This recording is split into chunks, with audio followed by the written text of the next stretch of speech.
Hi guys, welcome back to another video, another Forge Creation campaign playthrough here. This one a recreation, Sierra 117, which is the opening mission in Halo 3. Now this is made by these three guys. There's the shout out to you three, thanks for doing this. I've noticed you've made a final Warthog run as well from Halo 3, so I may give that a try if this one is working well. All this basically says we all know what happens in this, but hopefully there are no bugs and glitches, but you may encounter some. And it just says make sure you use the Halo 3 co-op game mode. Now I will be playing solo, but without further ado, let's get into it. Okay, here we are guys. For some reason we are using a King of the Hill game mode variant, but that shouldn't cause a problem. I'm sure this has been play tested and works out very well. So obviously this is where you crash land in Halo 3, and we will move straight ahead. Looking pretty cool in terms of the foliage and scenery around. Now if you're new to this channel and like the idea of finding some interesting campaign Forge creations to play through as well as other Halo videos, make sure you hit that subscribe button and leave me a comment, and I will continue to make these videos for you guys and for the community. I'm personally really enjoying these Forge creations, and yeah, I think they're saving Halo Infinite at the moment, although I am playing a lot of multiplayer as well. Okay, so here we go, we make our way into the first battle, and if you are also new, you probably may not understand or have a feel for how I run these videos, and that is I don't show you every single battle that we are about to do, but I give you a feel for the whole map. I'd imagine if you're watching this you probably know what to expect from Halo 3 campaign. Oh, ran out of ammo already. So this is more of a visual. Does it fit the bill? Is it... oh, is it hitting some nostalgia?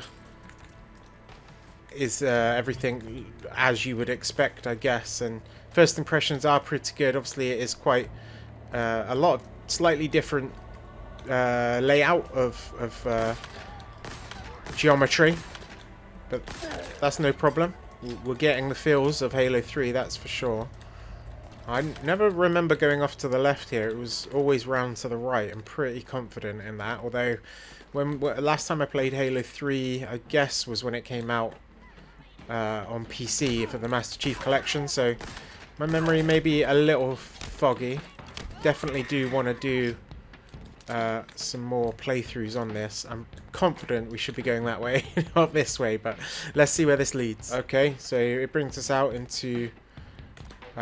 this looks a bit more familiar, so I'm guessing maybe they just got the layout slightly wrong or slightly revised to fit the bill. I know that running things through Forge and making maps like this is incredibly difficult and takes an incredible amount of work, so I certainly can't fault them for some slight alterations in paths. One fun thing to note from this, though, is that obviously these fusion coils and guns like the Mangler, etc., are not present in Halo 3, so I quite like that idea of being able to run through familiar scenarios from the Halo universe in new ways or with new feels. Alright, so there was quite a lot of little jungle sections there, which is reminiscent of Halo 3. They were very different, of course. But here it looks like we're getting through to our first look at a more industrial site. I think through these caves it will break out into the bigger, open, expansive arena. These caves are very unique, certainly not Halo 3. There is a vibe of Halo 3, and here we go. So this reaches our breakout point, which is the main thing I was kind of looking for. And whilst the textures aren't quite there, the feeling of Halo 3 is definitely there. It's almost like they've done it in reverse though. I'm sure a lot of that was kind of over to the right, but we'll keep on moving through. Maybe I'm just forgetting my own Halo 3 history. That is the first sight of having a couple of Marines on our side, though, which It's a bit of a shame because I'm pretty confident you start off, you know, you crash land with some Marines there. Even Sergeant Johnson, wasn't it? But anyway. Yeah, working our way down. So I kind of intuitively know where to go, so maybe this is a bit more true to life than I'm giving it credit for. Yeah, here's the horns of our first Banished drop, or Phantom, I suppose. Oh, that was pretty awesome. So I'm sure that was scripted in, and if not, it was certainly cool to see. And here we get to our big sort of end battle scene. This looks a lot more familiar. This is pretty accurate in terms of geometry anyway and layout. We've got the drop coming in there from the Phantom.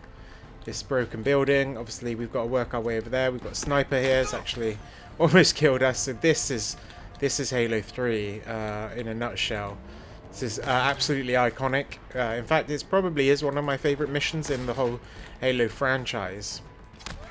When I think about Halo, single-player campaign missions, working through the forest and getting to this kind of area is one of the first things I think about. So I'm hoping there's an elite up here with a grav hammer. There's a brute, or was it a brute chieftain? I can't literally remember. But it doesn't look like there's one here, so they've gone maybe a bit more generic with their layout of guns or weapons and whoops, unit placement perhaps. And unfortunately, there's just no music. That is the biggest thing. That this is cool. I don't even know you could use ladders. There's the biggest thing that's missing from these campaign playthroughs. Unfortunately. The music actually does add a lot. Why can't... Look, and there's some weird border here where I can't actually get on this ladder. So that's quite strange. I'm sure there was one with a grav hammer back here. Maybe not a chieftain, but or was it an elite with a sword? There was something. I'm 100% positive of that. Oh, I never took out the sniper apparently. That's a bit annoying. Let's see if we can tag him. Nope. Nope. Don't want to get too close. Uh-oh. Especially with no shields.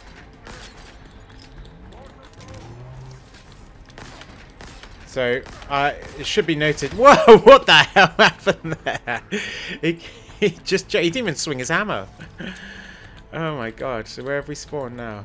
Okay, not too far away. So now we got a pistol. We should take him down fairly easily. There we go. So it's probably worth noting that I'm running through this one on easy just to give you a feel for the map. I believe the finish should just be in that room there, but we might just try and take him out. There we go. And yeah, so we go through here, we hit this button and we're going to finish the mission.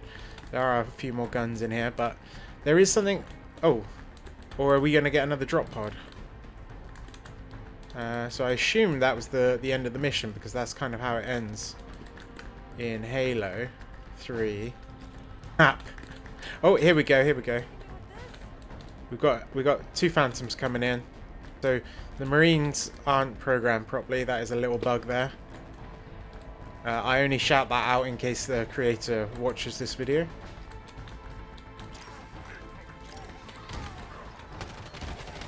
I actually thought that guy was still alive there, that he's just died in a funny animation. So here is our vessel, I guess, to pick us up. After we've wiped these guys out. So, not a 100% faithful representation of the mission, but definitely faithful enough. It gives you the feel of Halo 3, and that should do it. There we go, yes. So I did enjoy that quite a bit. The atmosphere was just a little bit off. There were a lot of walkways where nothing was really going on in the jungle, but once it got out to the breakout area, I think that was a creative way of tweaking Halo 3 into this. So Again, big shout out, and hopefully you've enjoyed this video, and if you did, please hit that subscribe button, and catch you in the next one.